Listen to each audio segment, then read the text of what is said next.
Hi everyone, not a particularly fun video for me today, but I want to tell you about a little accident that I had recently with my drone.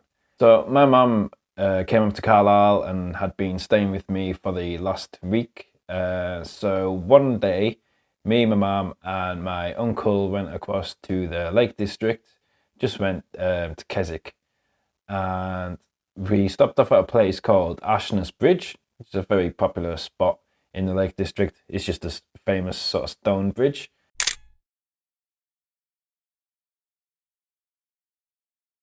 And we stopped off there and I decided to get my drone out. And I was flying my drone, getting a few shots, and it was all fine to begin with.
And then I suddenly looked around and thought, actually, there's a few trees around here. I should probably be a bit careful.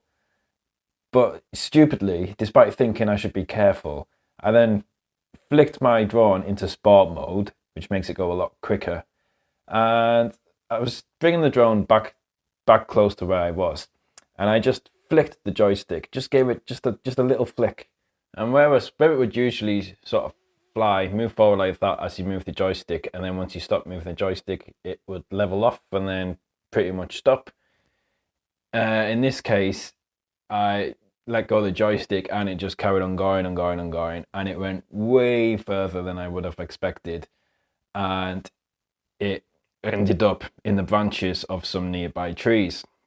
It didn't crash into the tree immediately. It just kind of flew into the branches. I was like, how am I going to get it out of there now? And then sure enough, it just clipped one of the branches, and which just sent it falling to the ground. It was from a considerable height, and it hit there was a road underneath, unfortunately, and it hit the tarmac on the road and broke my drone. It was just a big surprise to me, like how far it carried on going after I let go of the joystick. I've never noticed it do that before. But admittedly, I've only recently gotten the remote control for my drone, because you can fly the Spark just with your mobile phone, which is what I had been doing to begin with. I just recently bought the remote control, which allows you to fly much further and much faster.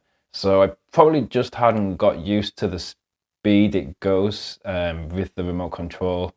I was just, surprised that it just carried on going and going. So I got my drone here.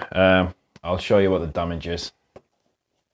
So if I open the box, now if you look at it now, it looks fine until I lift it up, and you will see this arm here is only just being held by the wires now.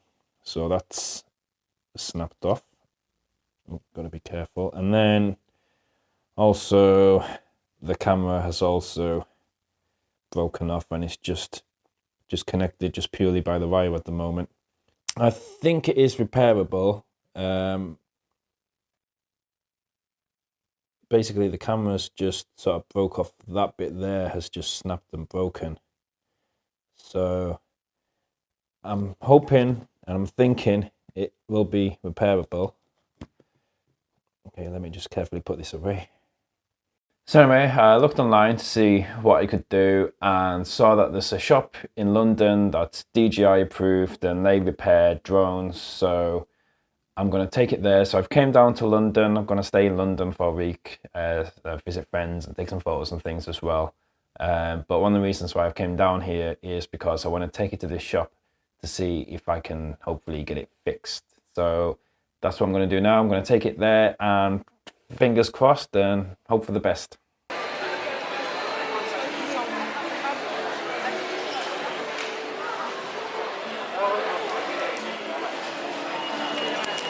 So I've just got back from the shop now. I took it to a place called iSmash. You may have seen them around. They've got lots of different stores across the country. However, they only repair drones at their head office. So they'll take it, but they then need to send it to their head office for them to repair at the head office. They also charge £35 just to look at it to see what's wrong with it. But then if you agree to get it repaired, I believe they take that £35 off the total price. However, I've had a look on their website, the iSmash website, and they have a breakdown of different costs depending on what needs done. And just from looking at my drone, what I think will certainly need done, looking at the price on the website, I suspect the repair should cost me a minimum of £290. So that's providing there's no other damage done that you can't see, like maybe to the motherboard or whatever else, I don't know. Then if there's no other problems, just the ones that are visible, then I think it should cost me £290. So that's going to be the minimum really. So yeah, just a case of waiting and see what they get back to me with. But I suspect it's going to be £290 minimum, which obviously isn't ideal, but it is cheaper than buying another drone again at least. So yeah, moral of the story is don't crash your drone into a tree.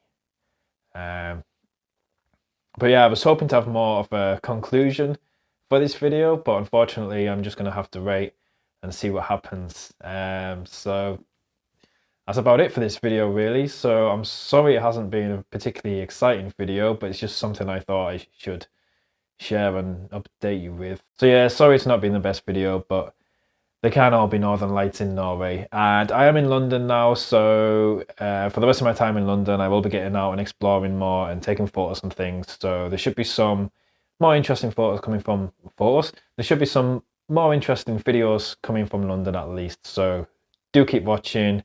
Thanks for watching this one. Fingers crossed with my drone, and yeah, see you again soon. Bye.